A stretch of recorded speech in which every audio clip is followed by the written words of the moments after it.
Que hemos cambiado muchos hábitos a partir de la pandemia, eso no hay dudas. E incluso ahora uno siente hasta la incomodidad, por ejemplo, si te ofrecen un mate. ¿Qué hacer ante esas situaciones? Bueno, hay un estudio que hizo el CONICET de la UNER que justamente da cuenta de cómo hemos cambiado uno de los hábitos que era además el más habitual, el más común en las rondas de amigos, en el trabajo.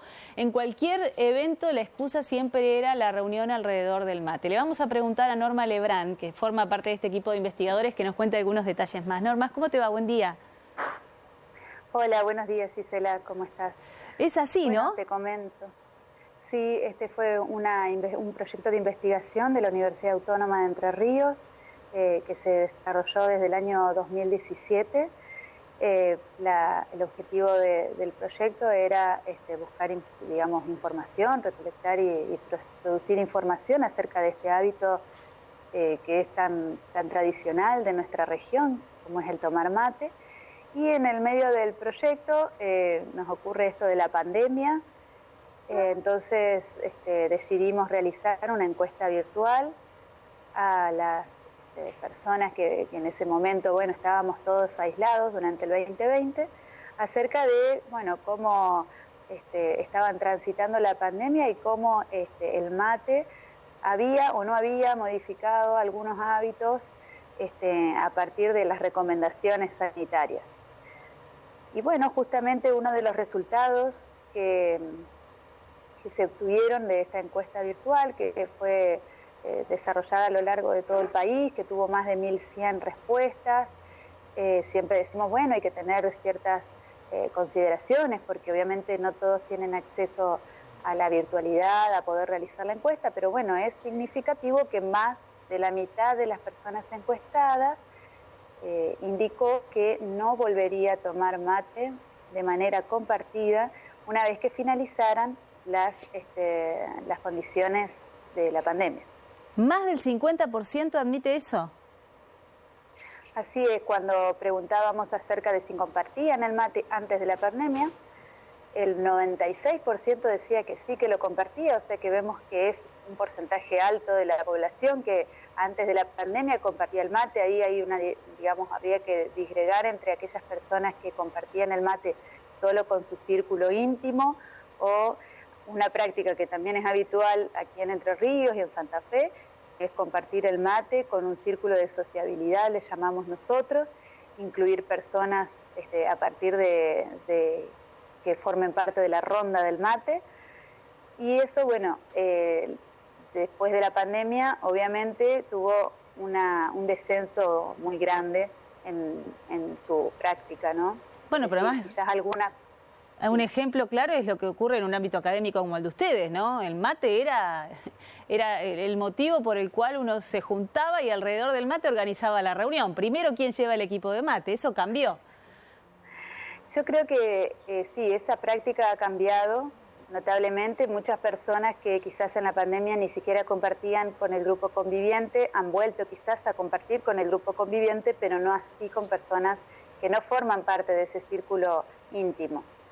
Entonces, esto implica, digamos, algunos de estos datos son, si bien la encuesta que nosotros hicimos fue en el año 2020, eso hay que decirlo, digamos, porque el proyecto terminó en diciembre del 2020, esta fue la última actividad de campo que realizamos, pero bueno, fue interesante dar cuenta de eso, y hoy los números de la producción de yerba mate y de la venta para el consumo interno en Argentina dan cuenta de que se vende mucha más yerba que antes de la pandemia, lo cual indicaría que ese consumo es porque se ceban más mates, digamos, hay más equipos dando vuelta por allí para satisfacer la demanda, digamos, de la población. O sea, que la gente no es que abandona el mate, al contrario, toma sola, y eso aumentó el consumo de yerba, porque claro, en una familia, ahora porque uno ya por ahí se anima a tomar con alguien que vive en su casa, pero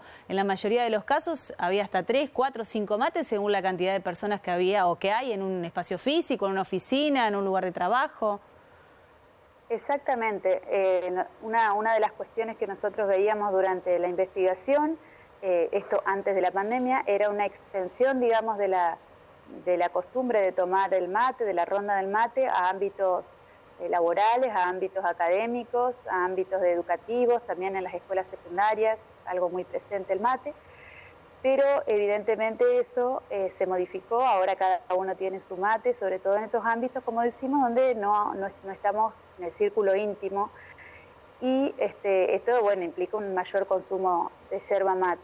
Pero bueno, habría que volver a realizar la encuesta ahora que las condiciones han cambiado, que ya no está esa disposición, porque también cuando nosotros hicimos la encuesta había una recomendación sanitaria de no compartir el mate. Eso ya no, digamos, no está vigente esa recomendación sanitaria, pero bueno, muchas personas continúan sin compartirlo, y bueno, viniendo en una época de otoño, estamos ingresando al invierno, también por precaución de las enfermedades habituales y estacionales, muchos mantienen la costumbre de no compartir el mate. ¿Ese es uno de los argumentos? ¿Hay algún otro? ¿Por qué no volverían a compartir el mate? No, la mayor cantidad de personas, le diría más del 90%, indicó que no lo volvería a compartir por razones sanitarias. Lo cual también habría que realizar, digamos, algún tipo de investigación de campo con esto, porque hay situaciones en las cuales el compartir el mate es uno de las circunstancias que puede implicar el contagio de enfermedades, por ejemplo, infecto contagiosa, como puede ser una gripe, un resfrío, etcétera. Pero también es cierto que si estamos compartiendo un espacio cerrado durante una cantidad larga de tiempo, como puede ser una oficina, más allá de que no compartamos el mate, estamos compartiendo, digamos, un ambiente, el aire que allí se respira, se empieza a contaminar. Entonces es esa también otra de las circunstancias que facilita o que hace propensa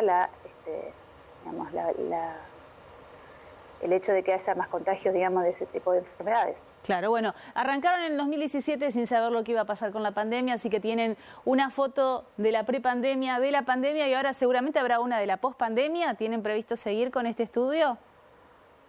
Tenemos interés en seguir con el estudio. Actualmente no hay un proyecto de investigación que esté, digamos, vigente sobre este tema, pero bueno, ha despertado bastante interés esta temática, así que seguramente plantearemos algún proyecto que pueda sustentar una nueva encuesta o otro tipo, digamos, de mecánica que nos permita dar cuenta de cuál es la situación post-pandemia, que podríamos decir que este año estamos en una post-pandemia en la cual se han liberado prácticamente todas las actividades, ya no hay uso obligatorio del barbijo, etcétera.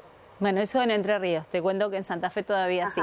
Norma, te agradecemos mucho, y la verdad que con tristeza uno lee algunos números, ¿no? Porque no deja de ser el mate un lugar donde nos encontrábamos. Pero bueno, habrá que adecuarse a estos nuevos tiempos y estar atentos a lo que sigan investigando ustedes también. Sí, así es. Lamentablemente la práctica de compartir el mate era parte de nuestra identidad. Eso forma también parte del marco teórico de nuestro proyecto, dar cuenta de esa identidad a través de la noción de patrimonio inmaterial.